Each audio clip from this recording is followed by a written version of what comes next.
White House today joined in the chorus of elected officials who are charging that the Trump campaign somehow benefited from influence by the Russian government during the campaign. The Russians are not our friends.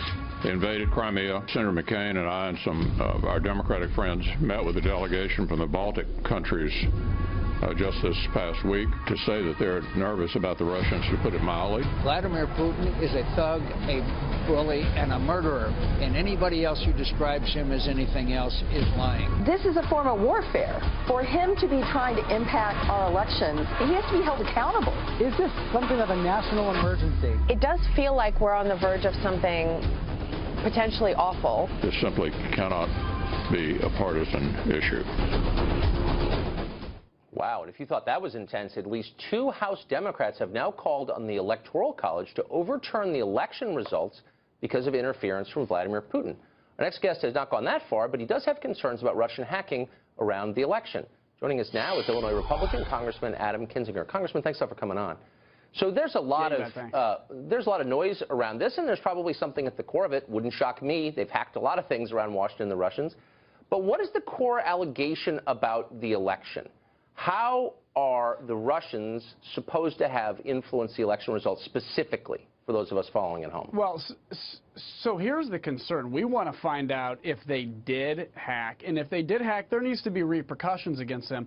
What I find is interesting in the montage leading up to this is all these folks on the left that are now somehow aghast by, and talking about how terrible Russia is and how Russia's not our friend are the same people that had this Russian reset under President Obama, that gave Syria to Russia, that gave Eastern Europe and Ukraine and Georgia to Russia.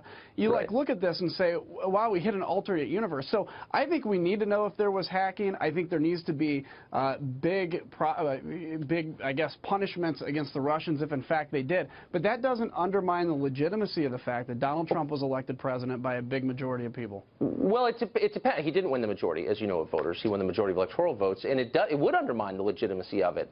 But I guess my question is, hack what? I mean, what is the core allegation? So as far as I understand, having followed the campaign pretty closely, the main revelation that came from hacking were John Podesta's emails.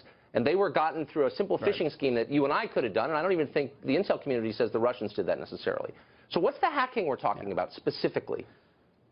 So the allegation is they hacked the DNC, they got the information, and then there was ways of which the intelligence community claims to have known, which nobody can go into, about how they released that to WikiLeaks, where WikiLeaks then metered it out, as we saw in the last 2 or 3 months, as an attempt to embarrass the DNC, as an attempt to embarrass Hillary Clinton, and to influence. Now, maybe they did. Wait, just to correct you, I think that information was from John Podesta's Gmail account. The daily leaks that were in the papers, or some of them every day through WikiLeaks. Of course.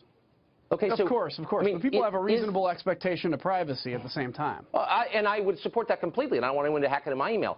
But the allegation is not that John Podesta's email was hacked by the Russians. It was the DNC. And I don't remember information from that hack, whoever did it, influencing the election in any way. Maybe I missed it. So how exactly did the Russians supposedly, or anybody, influence this election? I'm totally confused. Well, yeah, see, look, and here's the point I'm trying to make, is I'm saying if, in fact, they attempted to, that's information that we need, because guess what? It may have affected or benefited or whatever. This is going to come back against the Republican Party in 2 years when it benefits Russia to do it or whatever. We can have nobody try to influence our election that way. Now, I don't think it undermines the legitimacy of Donald Trump. I think he was elected by a huge amount of electoral votes. We're going to see that come to fruition on Monday. But we do have to get to the bottom of if, in fact, the Russians attempted to do it. And if the intelligence community says they do, and we spend billions of dollars for them to come to these conclusions about national defense, we got to get to the bottom of this. The same intelligence community that didn't know Russia was about to invade Crimea, the same one that missed the fall of the Soviet Union, that one. Okay, but let me just ask you this really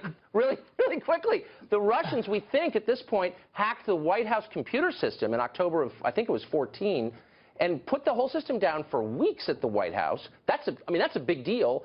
I don't remember that being covered very closely in the press. Nobody seemed to care. Where was the outrage when that happened? That's a real thing. Hacking the White House computer system, we can agree, is bad. Why did nobody say anything then?